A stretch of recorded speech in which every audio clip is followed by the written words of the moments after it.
svim posetiocima će biti na raspolaganju više sadržaja, krioterapija, odnosno terapija ledom, aromaterapija, odnosno aroma tuš, finska ili ti suva sauna, tople klupe, tepidarijumi, zatim parno kupatilo, slana soba, tuševi i na kraju džakuzi.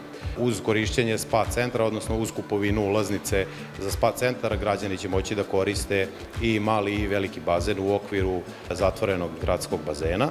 U promotivnom periodu ulaz u slanu sobu za svu decu do 10 godina biće besplatan do nove godine, tako da svi mališani koji imaju respiratornih problema mogu potpuno besplatno da koriste slanu sobu. Za hedoniste koji žele da sami uživaju u okviru wellness i spa centra, moguće je zakupiti i privatne termine do 5 osoba, subotom od 20 do 24 časa i nedeljom od 16 do 22 časa. Jedan termin je 120 minuta.